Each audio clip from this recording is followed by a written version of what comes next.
आपकी स्क्रीन पर एक तस्वीर चल रही होगी। इस तस्वीर में एक लड़का नजर आ रहा होगा। ये कोई मामूली लड़का नहीं है, बल्कि एक होनहार स्टूडेंट दीपक मोड़ा है, जिसने हाल ही में यूपीएससी के प्रीलिम्स के एग्जाम्स पास करके मेंस की तैयारी करना शुरू किया। दीपक के मेंस के पेपर 20 सितंबर से थे। इसके लिए कुछ टाइम पहले ही वो एग्जाम्स की प्रिपरेशन अच्छे से करने के लिए यूपीएससी के हब दिल्ली पहुंच गया। लेकिन उसे क्या पता था, उसका सपना उसे जिस शहर में लेकर आया है वही शहर उसकी मौत की वजह बन जाएगा। दरअसल यूपीएससी प्री क्लियर करने के बाद मेंस की तैयारी करने के लिए दिल्ली गए राजस्थान के स्टूडेंट दीपक की संदिग्ध हालत में मौत हो गई। राजस्थान के दौसा का रहने वाला 21 साल का दीपक, उसका शव 20 सितंबर को दिल्ली के मुखर्जी नगर इलाके के जंगल में मिला, वो भी पेड़ से लटका हुआ। बता दें कि 10 सितंबर को उसकी आखिरी बार उसके घर वालों से बात हुई थी। 11 सितंबर को वो पीजी से निकला, लेकिन उसके बाद वापस नहीं आया। जानकारी के मुताबिक दीपक के घर वालों ने और दोस्तों ने उसकी हत्या की आशंका जताई है।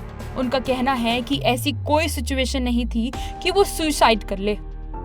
दैनिक भास्कर की रिपोर्ट के हिसाब से दीपक पीजी में रहता था और रोज सुबह 9 बजे वहां से करीब 1 किलोमीटर दूर मुखर्जी नगर की लाइब्रेरी में पढ़ने जाता था। जब भास्कर की टीम ने दीपक के घर वालों से बातचीत की तो दीपक के पिता चंदूलाल कहते हैं कि दीपक 9 जुलाई को यूपीएससी की मेंस की तैयारी करने के लिए दिल्ली गया था। बिना कोचिंग के उसने प्री क्लियर कर लिया था। उसके ऑनलाइन कोचिंग से फ्री में मेंस की तैयारी करने का ऑफर आया तो वो दिल्ली चला गया। उनका कहना है कि उन लोगों ने 11 सितंबर को उसे फोन किया था, लेकिन उसने फोन नहीं उठाया। फिर 12 सितंबर को भी फोन किया, लेकिन उसने फोन नहीं उठाया। उन्हें लगा कि एग्जाम्स है तो वो पढ़ाई कर रहा होगा। लेकिन 13 सितंबर को दिन में उसका फोन बंद आ रहा था, शाम में भी उसका फोन बंद आ रहा था। दीपक के पिता कहते हैं कि उसकी चिंता होने लगी, इसलिए वो 14 सितंबर को दिल्ली के लिए रवाना हो गए। 14 को ही कोचिंग से फोन आया कि दीपक का फोन नहीं लग रहा है। फिर दीपक के घर वालों ने उन्हें बताया कि वो खुद उसे ढूंढ रहे हैं।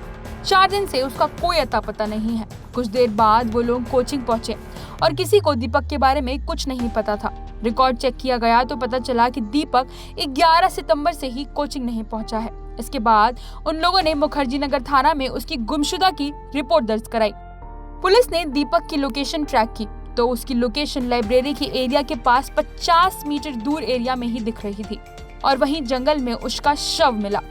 अब दीपक के वो घर वाले जिनके ऊपर दुखों का पहाड़ टूट पड़ा है, उन्होंने उसकी मौत पर कई सवाल उठाए हैं। पहला सवाल, अगर दीपक को सुसाइड ही करना था तो वो कमरे में भी कर सकता था, जंगल क्यों गया? दूसरा सवाल, दीपक के घुटने मुड़े हुए क्यों थे, वो नीचे क्यों लटक रहा था? तीसरा सवाल, दीपक ने एक शर्ट पहनी हुई थी, दूसरी शर्ट कहां से आई? चौथा सवाल, वहां शराब और पानी की खाली बोतलें कहां से आईं?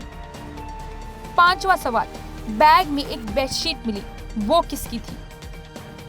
दीपक की मौत के बाद उसका पूरा परिवार हिल गया है, साथ ही स्टूडेंट्स के बीच में हड़कंप मचा हुआ है। अब दीपक के कातिल की तलाश की जा रही है। ब्यूरो रिपोर्ट, क्राइम तक।